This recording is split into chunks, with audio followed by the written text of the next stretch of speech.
And now for a taste of things to come. A great slam and then some. It's on. It's time for the new GameOn podcast. We're celebrating our favorite games. Falcon Punch! Mamma mia! Finish him! It's a little bit of the old, You're good, but I'm better. a little bit of the new, I am assuming direct control. and everything in between. But enough talk. How about you? Let's get things started. Get more from your gaming habit with Jeff Johnson. Game on! Game on! Game on!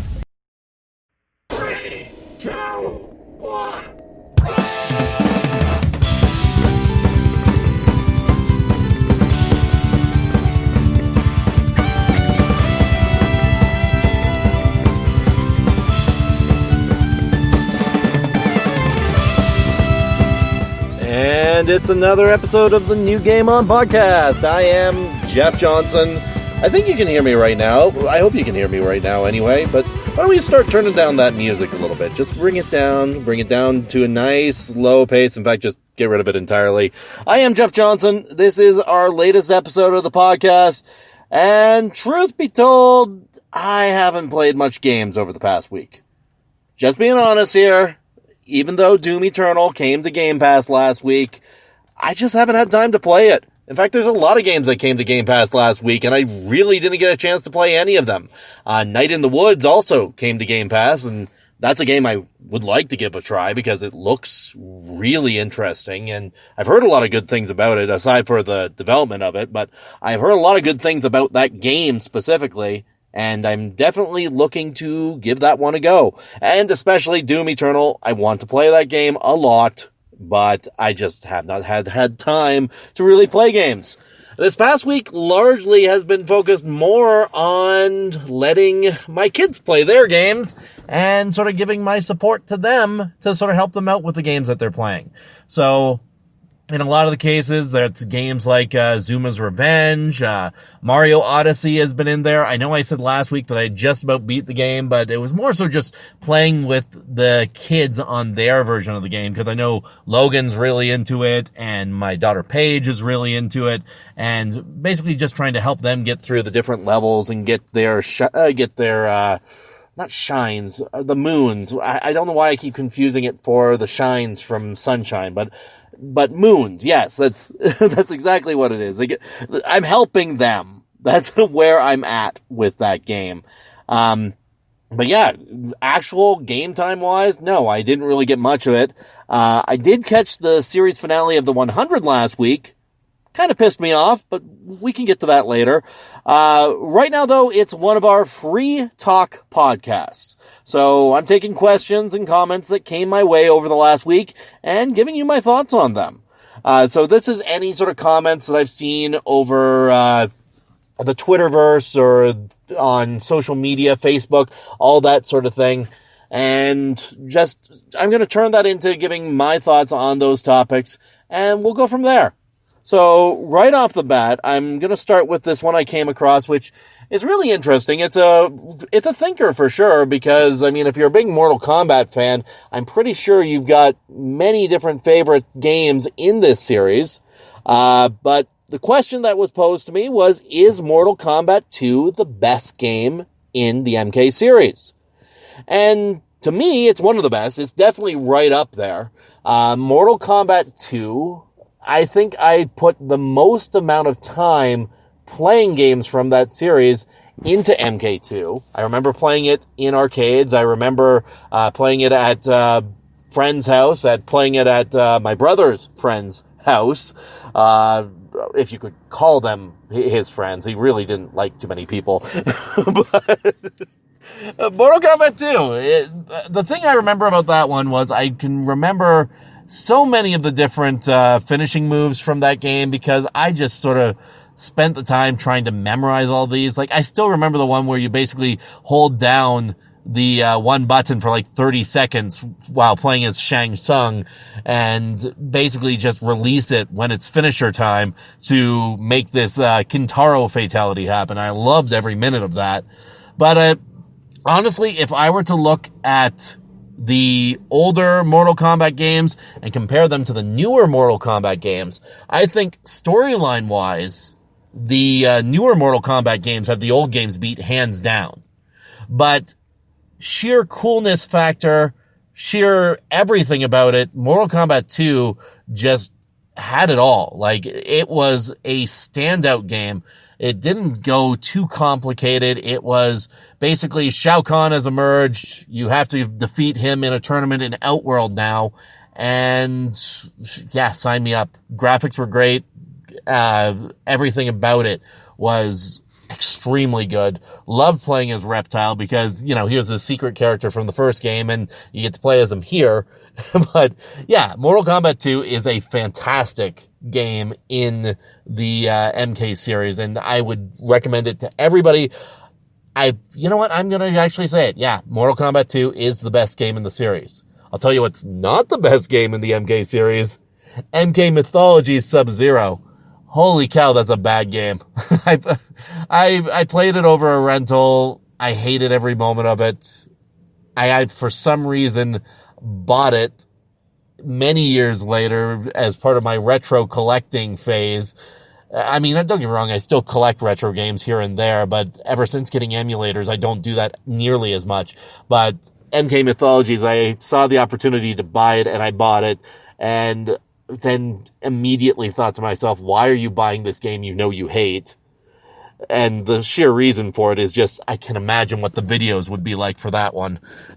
But yeah, Mortal Kombat 2 is fantastic. If I had to go with a close second, I really enjoyed Mortal Kombat X. That was a lot of fun. The Mortal Kombat game that came out for Xbox 360 was solid as well. I guess it came out for PS3 as well, but basically the one where they reboot the whole timeline. Storyline-wise, it's great. And I enjoyed Mortal Kombat versus DC Universe.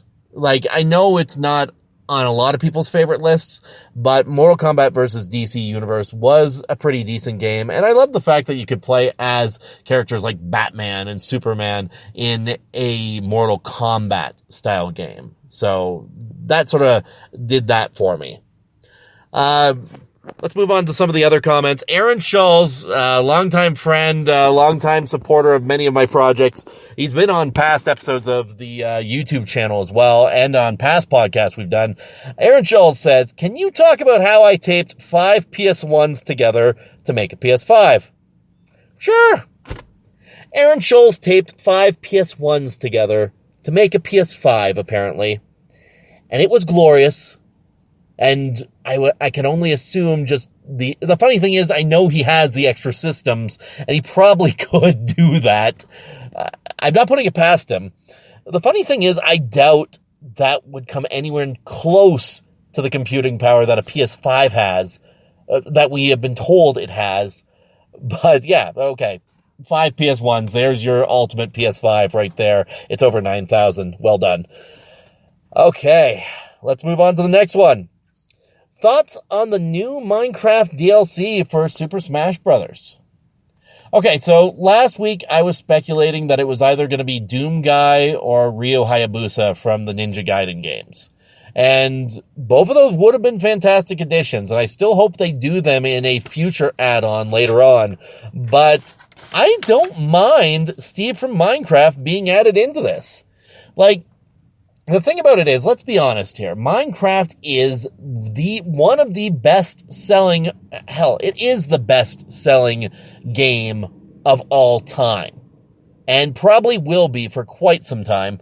And when you look at a generational thing, Minecraft is a huge part of what people nowadays play. It is an entire part of the YouTube culture.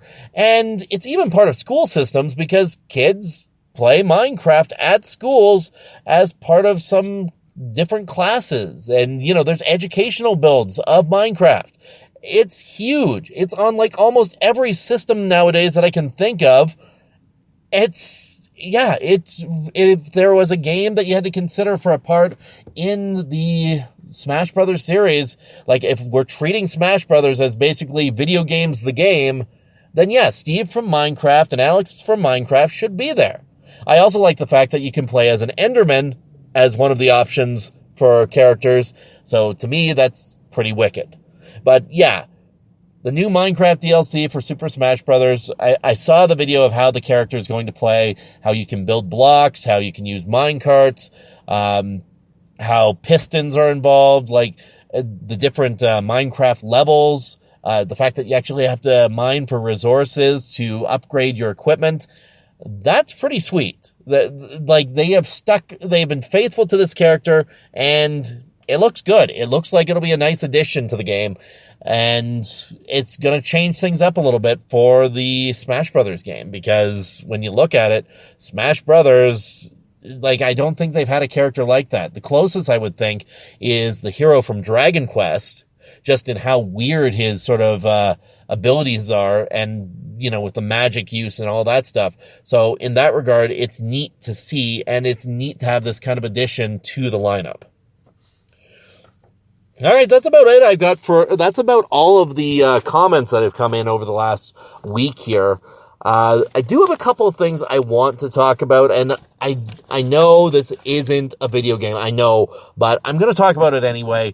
Last week, the 100 had its series finale, and if you're big into science fiction and stuff like that, basically what you got here is a post-apocalyptic, end-of-the-world style show where humans return from a space satellite, like a space station that they've built to sort of survive after basically nuclear Armageddon on Earth, and they return to find that there's people down there.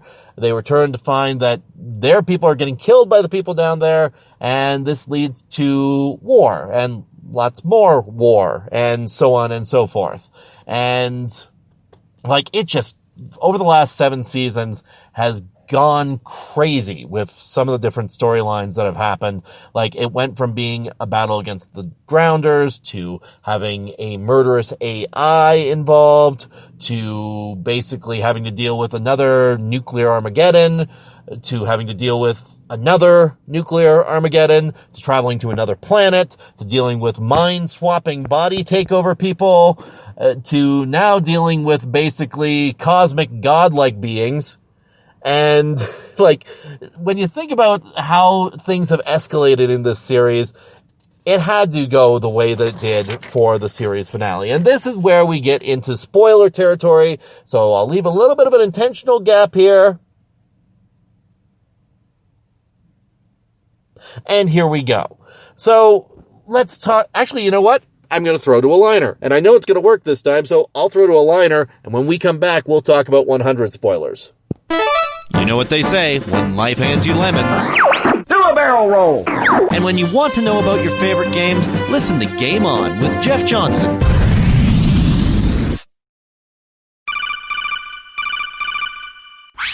Hey, this is David Hayter. I'm the voice of Solid Snake. And you're watching Game On. So pay some damn attention. The new Game On podcast continues. Here's Jeff.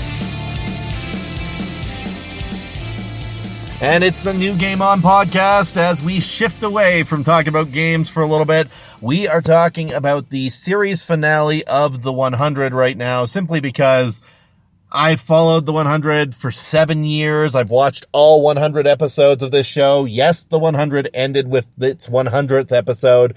I'm glad they did that because, I mean, it's kind of neat. But at the same time, I kind of wish they didn't, because one thing I've said is this series could have ended at the end of season 5. It had the perfect sort of ending point there, because basically Earth was destroyed. They went to a whole new planet. And when they got to the new planets, they could have just left it there. Basically, there's this scene where two of the main characters, Bellamy and Clark, are standing out, looking sort of out the window of their spaceship at this new planet that they're going to. And it's got this whole feeling of hope that this is what we are hoping will be the future of humanity. And they could have just ended it right there. That would have been a perfect sort of break point right there to be like, okay, the future is open-ended for these characters. This is where things go. Instead, what we got is all the characters we had been following for the 100, the Grounders, the Aegis 3 prisoners. All of those characters got into a war with the final army people on this planet, this Bardo, the Bardoans. They end up getting into a war with them, and they stopped the war. And there was also a final test that had to happen with celestial beings, so higher power style beings, who basically would judge humanity and decide whether or not they were worthy to ascend, or if they were basically going to be wiped off the face of the map. And so the leader of the Bardoans, so basically this, one of the groups of humans, the leader of the Bardoans goes in to do this test, and he is definitely not going to pass this test. Let's be honest. He would not have passed that test if he went through with it. Anyway, midway through his test, he gets shot in the head by Clark Griffin, the main character of the show, if you haven't been following. Gets shot in the head by her, and then she has to take the test. And she promptly fails. Probably the fact that she murdered the last guy who was doing a test right while doing her test. So, yeah, apparently doing murder during a test is frowned upon, which, go figure. And they decide they're going to wipe out humanity.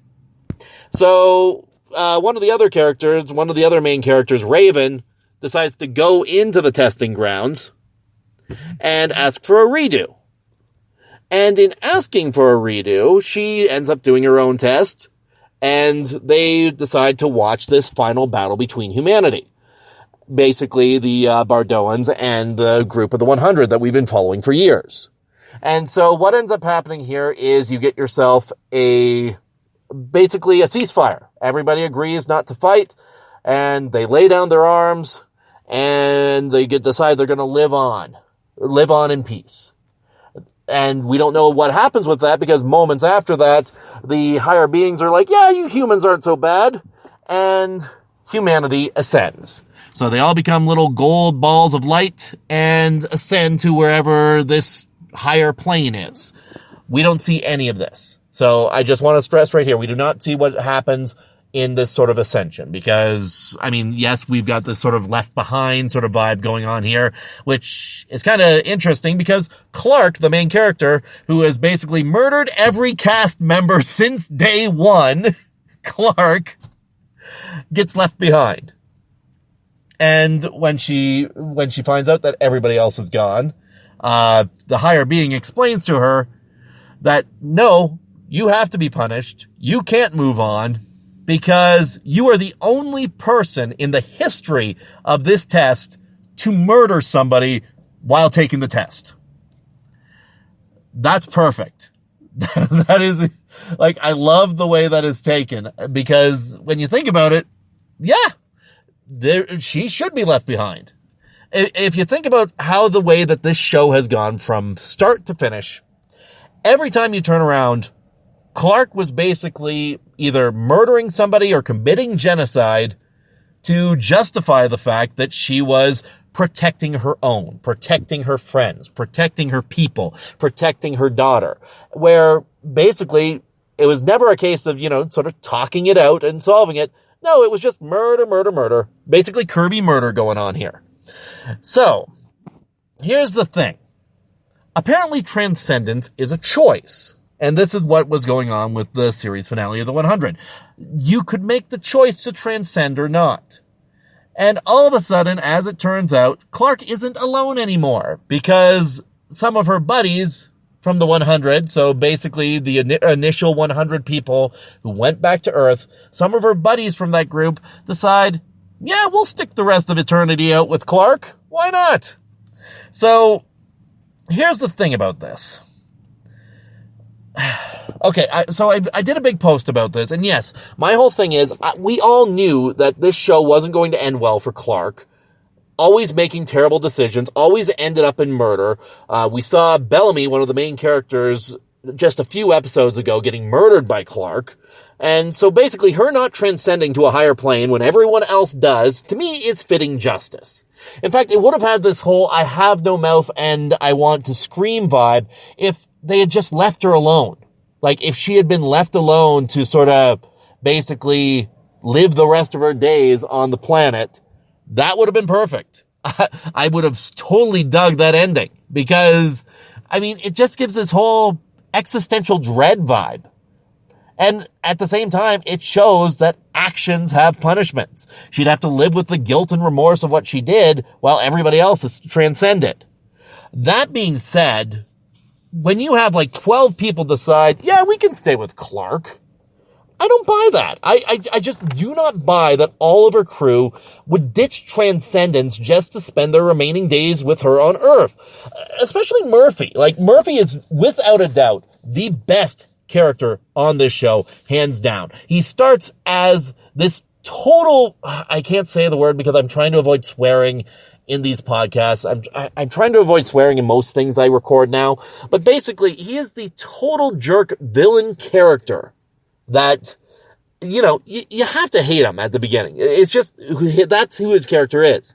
And as time goes on with this, he just sort of develops into this wicked character. Like, at first just this snarky sort of, basically he's the snarky anti-hero sort of character that is there sort of as the foil to the rest, because it's just like, okay, I guess we're murdering again. You know, that's the decision.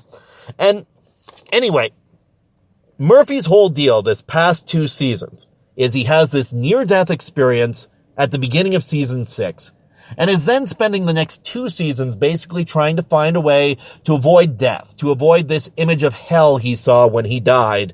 And basically what he wants to do is sort of live forever.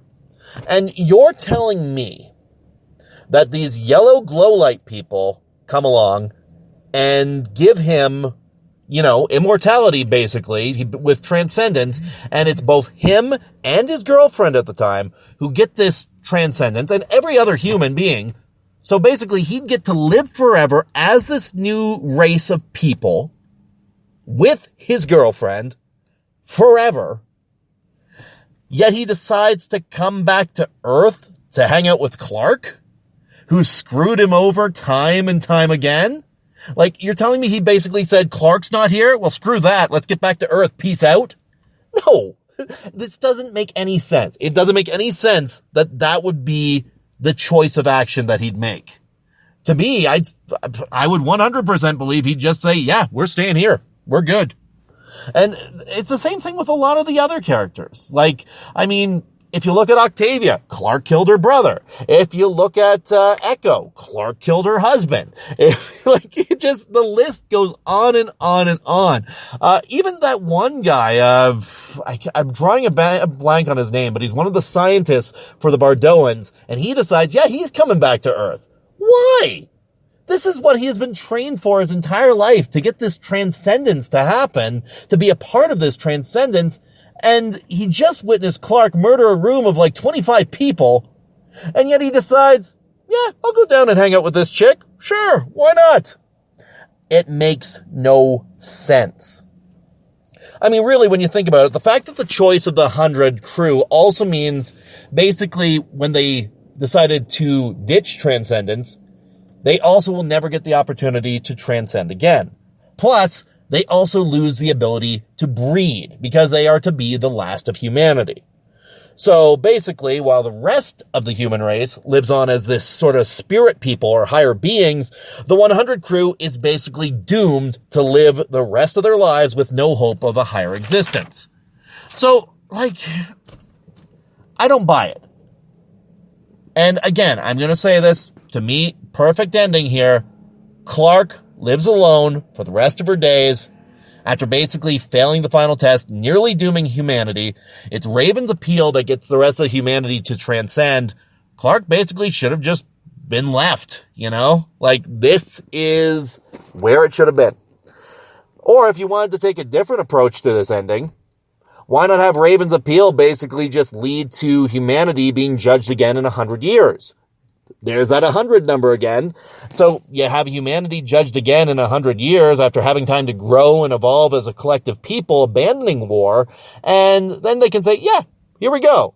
Because then we basically get an ending where we get to see all of the 100 people just sort of be able to exist without an enemy to fight, without war, and basically just get to settle in and survive.